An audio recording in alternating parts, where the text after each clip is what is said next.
But ऐसा क्या reason है कि अभी भी गवर्नमेंट स्कूल्स लैक कर रहे हैं प्राइवेट स्कूल्स के लिए? पब्लिसिटी या फिर पीआर? नहीं, पीआर क्या? पीआर तो हम लोग बहुत कर रहे हैं भाई, पीआर तो मेरे जैसे लोग बहुत कर रहे हैं। हम्म। एक तो माइंडसेट, दूसरा फिर पता है देखो कमी।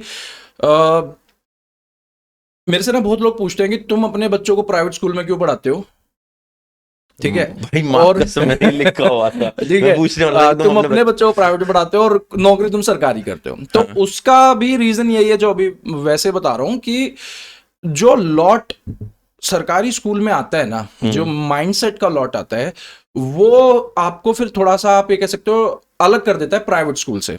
फॉर एग्जाम्पल, अब मेरे पास जो सरकारी स्कूल में बच्चे आ रहे हैं भाई, वो आ रहे हैं थोड़ा सा सोशियो इकोनॉमिकल जो बैकवर्ड सेक्शन है हमारी सोसाइटी का, उससे। रिक्शा पुलर्स हैं, कारपेंटर्स हैं, मतलब आप समझ रहे हो, ठीक है। मैं किसी को डिसरिस्पेक्ट नहीं, लेकिन एक वो सेक्शन है।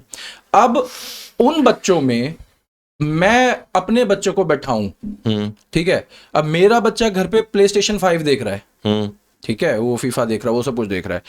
वहां पर एक बच्चा है जो सुबह बेचारा एक गिलासी चाय और रस खा के आया हुआ है, मेरा बच्चा ब्लूबेरीज खा रहा है।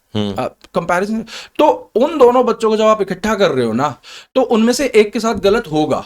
और ये मैं ग्राउंड जीरो की बात कर रहा हूं ब्रो, मैं किताबी बात नहीं कर रहा कि नहीं ऐसा नहीं हो सकता, वो होता है। क्योंकि वोकैबुलरी का एक्सपोजर अलग है, ठीक है, सोशल एटिकेट्स का एक्सपोजर अलग है, और कोई भी चाह करना ये कर नहीं सकता कि नहीं मैं इन दोनों को सेम कर दूंगा और वो जाएगा, नहीं हो पाएगा। एक अब फॉर एग्जांपल मान लो मैं 10 साल अपने बच्चों को पढ़ा दूं, ठीक है, सरकारी स्कूल में, जब वो when he will be of an age, वो कहेगा यार पापा ये क्या बेवकूफ़ी करी भाई तुमने, मैं इतनी सारी चीज़ें सीख सकता था, मैं कैम्ब्रिज वगैरह के बारे में सीख सकता था, मैं वो सब कुछ सीख सकता था। और अब सरकारी में मेरा टारगेट पता है क्या है, अकेडमिक नहीं है, मेरे को बच्चों को बैठना सिखाना पड़ता है।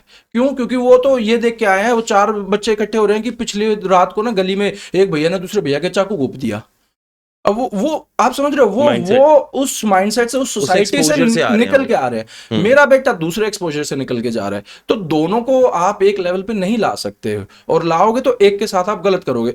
एक और एग्जांपल देता हूँ, मेरा बेटा, मेरी वाइफ अच्छा पढ़ा रही है, घर पे भी हम पढ़ाएंगे, ट्यूशन सरकारी स्कूल वाले बच्चे भी जा रहे हैं, मेरे भी जा रहे हैं, मैं अच्छा इनपुट दूंगा। अब मेरा बच्चा जैसे ही आएगा ना, वो सारे जवाब देगा। ये मुझे पता नहीं भाई आपके साथ हुआ नहीं हुआ, मेरे साथ पर्सनली हुआ है।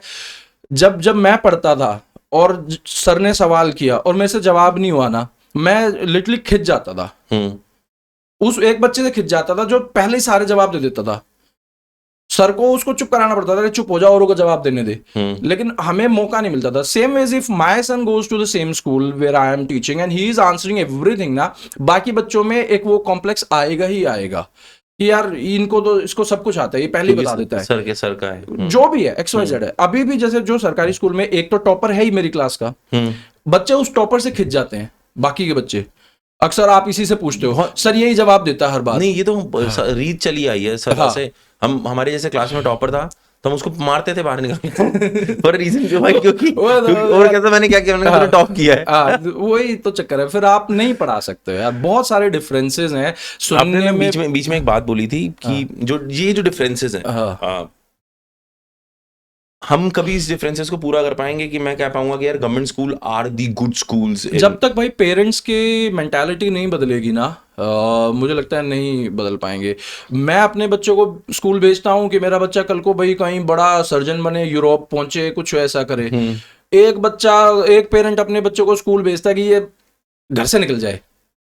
लिटरली हम कई बार ना देखते हैं तो ये सोचते हैं कि यार बच्चों को ना धक्का मार के स्कूल भेजा हुआ है, क्यों यार? उसको बुखार है, उसको उल्टी दस्त लगे हुए हैं, ठीक है, उसके दांत में दर्द है, खून निकला हुआ है, चोटें ऐसे ना उगड़ी पड़ी रहती है, मतलब आपको दिख रहा है इसको कट लगे हैं, टाके लगे हुए हैं, पर वो घर से निकाल दिया बच्चों को, ठीक है। तो पेरेंट्स का भी माइंडसेट होता है। हाँ, अब आप देखो सिंपल सी बात है यार, lower middle class, upper middle class, elite class, हर पेरेंट का मानोगे ना कि माइंडसेट अलग है, ठीक है। तो जब तक वो माइंडसेट अलग है तो एट पार कैसे होएगा, एक लेवल पे नहीं आ पाएगा, मुझे नहीं लगता ऐसा हो पाएगा। तो डू यू थिंक हम ये जो ईडब्ल्यूएस हमने इंट्रोड्यूस किया है, एम्प्लॉय ईडब्ल्यूएस प्राइवेट स्कूल्स के अंदर, ये अच्छी चीज है? भाई देखो ऑन पेपर तो अच्छा लगता है, लेकिन जब मुझे ऐसी लिटरली बातें सुनने को मिलती है कि इन बच्चों के लिए एक अलग सेक्शन ही बना देते हैं बाद में, I have heard about it. हाँ, मैं बोलने वाला था। हाँ। मैं I have not seen it, हाँ। I have heard it I have and I have heard it. Heard it this कि इनके फंक्शन भी थोड़े अलग कर देते हैं। तो तुम क्यों किया तुमने ये? ऑब्वियस सी बात है। तो फिर अब चक्कर वो है, स्कूल की अपनी कमियां कह लो या अपनी कुछ मजबूरियां कह लो, कुछ तो है भाई, I do not know what it is. लेकिन भाई शायद उनको, उन पेरेंट्स को भी खुश करना है जो well to do, well off हैं, कि भाई उन दे डू नॉट वांट कि दोनों लोग एक ही उसमें पढ़े, जो भी है उनकी सोच हो सकती है। तो but yes, I have heard कि उनको अलग अलग किया हुआ है बहुत सारे स्कूल्स में। मतलब EWS is just good on papers. Absolutely, papers पे तो भाई बहुत बढ़िया है। ऑन ग्राउंड वो क्या हो रहा है, वो आप किसी प्राइवेट स्कूल प्रिंसिपल से पूछना, टीचर से नहीं, क्योंकि टीचर तो ऐसे दुखी हैं। तो प्रिंसिपल और मैनेजमेंट आपको ज़्यादा बेटर बता पाएगा। But when it comes to government schools, तो भाई हम लोग, गवर्नमेंट भी पूरा कर रही है, हम लोग भी पूरा करने की कोशिश कर रहे हैं। बट अगेन फिर बात वहीं पे घूम के आ जाती है, एकेडमिक से पहले बच्चे के बिहेवियर के ऊपर काम करना पड़ता है हमें, और उसमें बहुत टाइम जाता है, ये चक्कर है।